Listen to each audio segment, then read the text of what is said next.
Hello, good morning student. Online class में आपका स्वागत है। आज हम बीएड सेकेंड ईयर सब्जेक्ट है असेसमेंट फॉर लर्निंग। इसमें हमारा जो प्रकरण चल रहा है आकलन के उपकरण, इसके अंतर्गत हमने आकलन के उपकरण में प्रदर्शन का अर्थ और इससे संबंधित जब हम प्रदर्शन करते हैं तब हम प्रदर्शन करते समय कौन कौन से स्टेप लेकर उसके चरण लेकर प्रदर्शन करते हैं, इससे संबंधित अध्ययन किया था। आज है प्रदर्शन विधि के गुण। अब जो प्रदर्शन है, प्रदर्शन विधि के कुछ गुण होते हैं और उन गुणों को हम इस प्रकार से देख सकते हैं। सबसे पहले है मानसिक विकास में सहायक।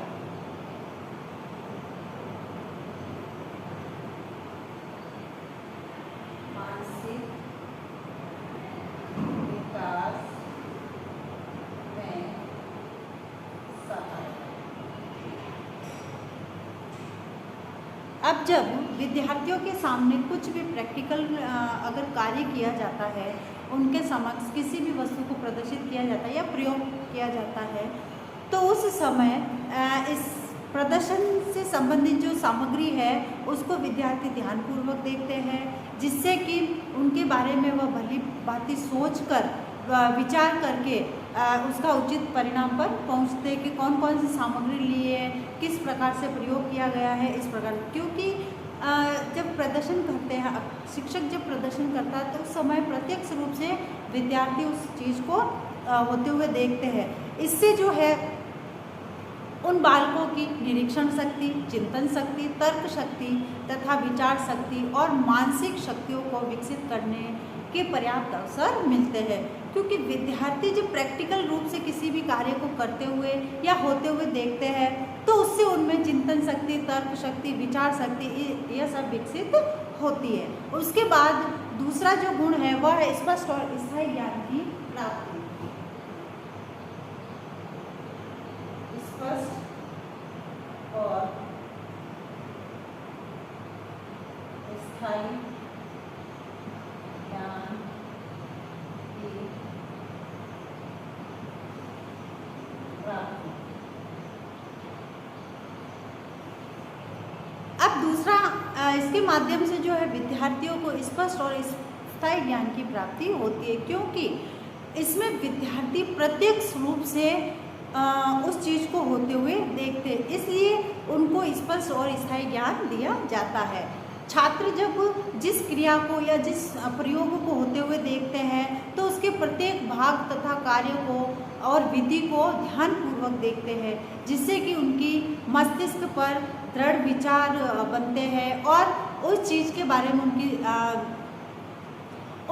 बारे में या उस प्रयोग के बारे में उनमें जो है स्पष्ट और स्थायी ज्ञान की प्राप्ति होती है।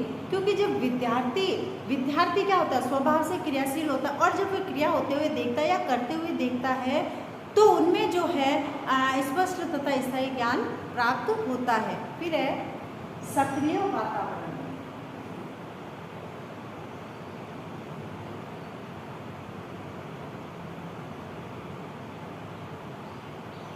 अब इससे ये माना जाता है कि प्रदर्शन से जो है क्लास का जो वातावरण कैसा होता है वह सक्रिय होता है। क्योंकि जैसे शिक्षक जब व्याख्यान देता है तो हो सकता है कि व्याख्यान देते देते या पढ़ाते पढ़ाते बच्चे एक बोरियत सी महसूस करने लगे, किंतु यदि उसके स्थान पर जो है प्रदर्शन करके दिखाया जाता है उनको, तो उनके जो वातावरण जो होता है कैसा होता है, सक्रिय वातावरण बन जाता है। जैसे इस विधि में छात्र उन मासूम पौधों की भांति असहाय और मुख बने शिक्षक के भाषण रूपी जो ओलों की जो बौछार होती है उसको सहन नहीं करना पड़ता है। क्योंकि इसमें क्या है, शिक्षक जो है प्रैक्टिकल रूप से किसी भी कार्य को करके दिखाता है, अर्थात अध्यापक शब्द रूपी ओलों की बौछार नहीं करता है। इसमें शिक्षक तथा छात्र दोनों सक्रिय रहते हैं, जिससे कक्षा का वातावरण पूरी तरह से सजग और सक्रिय बनता है। अध्यापक आवश्यकता अनुसार विद्यार्थियों के समक्ष प्रदर्शन या प्रयोग करके दिखाता है, जिससे छात्रों का सक्रिय सहयोग लेकर पाठ के विकास से संबंधित उपयुक्त जो प्रश्न पूछकर अध्यापन क्रिया को प्रभावी ढंग से पूरा करने का प्रयास किया जाता है। तो यानी इससे क्या होता है, प्रदर्शन से जो विद्यार्थी या कक्षा का जो एनवायरनमेंट होता है, जो वातावरण होता है, वह सक्रिय होता है, क्योंकि इसमें शिक्षक और विद्यार्थी दोनों सक्रिय रहते हैं। फिर है अध्यापन कार्य में सहायक।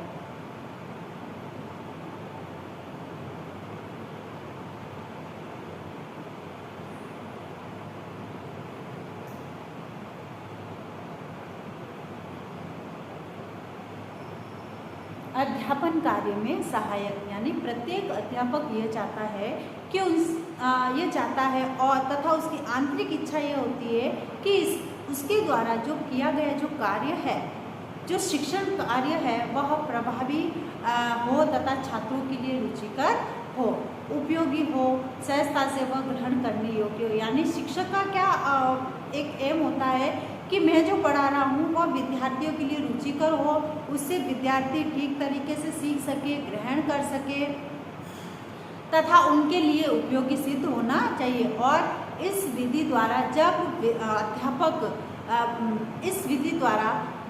अध्यापक भाषण रूपी बौछार पर अंकुश लगाता है तथा इस विधि के पढ़ाने में शिक्षक को परिश्रम अवश्य करना पड़ता है, यानी मेहनत जरूर करनी पड़ती है, किंतु उसका पढ़ाया हुआ विद्यार्थियों के समक्ष एक उदाहरण प्रस्तुत होता है, जिससे कि विद्यार्थी उसको जो स्थायी रूप में ग्रहण करते हैं। इस विधि के पढ़ाने से परंतु इस परिश्रम से कम समय में बहुत ही आशाजनक परिणाम देखने को मिलते हैं, क्योंकि जब प्रैक्टिकल किसी भी चीज़ को विद्यार्थियों के सामने करके बताया जाता है तो विद्यार्थी उस चीज़ को भूलते नहीं है, और हम जिस तरह की आशा करते हैं विद्यार्थियों से, हमें उसी के अनुरूप परिणाम प्राप्त होता है। एक तो हम किसी भी विधि को बालकों के समक्ष बोर्ड पर लिखवाए या लिख कर बता दे या भाषण रूप में बोलकर बताए, किंतु यदि उसी को हम प्रयोग के माध्यम से प्रैक्टिकल रूप में जब विद्यार्थियों के सामने प्रदर्शन करते हैं तो उस चीज़ का विद्यार्थियों पर इफेक्ट जल्दी पड़ता और ज़्यादा पड़ता है। फिर है बचत का साधन।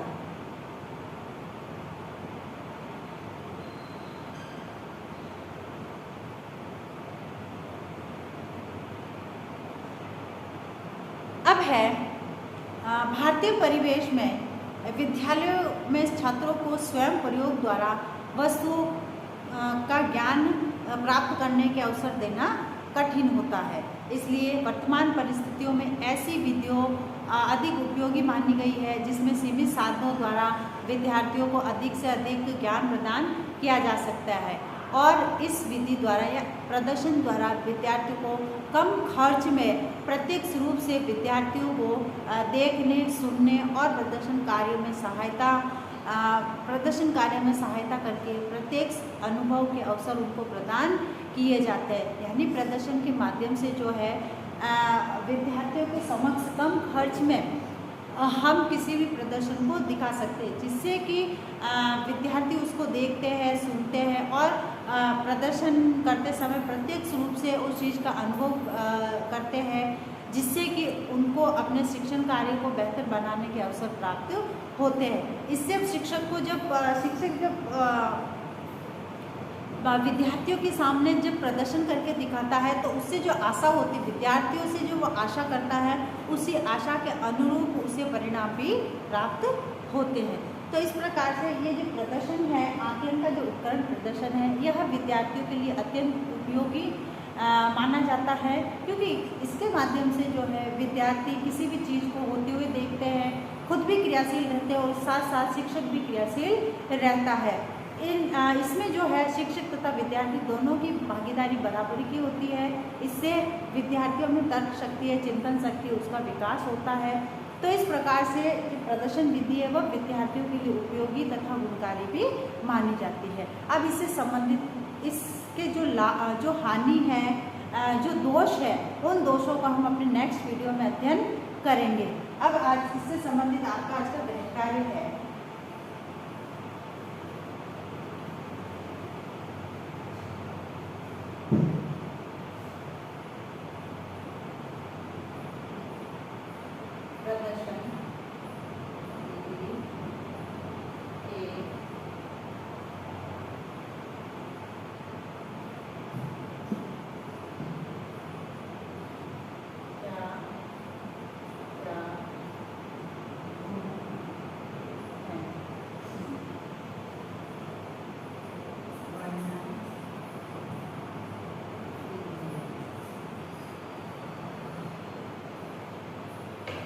अब एक विशेष बात, जैसे कि हम सभी जानते हैं कि कोरोना जैसी महामारी भयंकर रूप से फैल रही है, अतः इससे बचाव है तो हमें छोटे छोटे उपाय करने हैं और उन्हीं छोटे छोटे उपाय द्वारा हम इस कोरोना जैसी महामारी से निजात पा सकते हैं, स्वस्थ रह सकते हैं।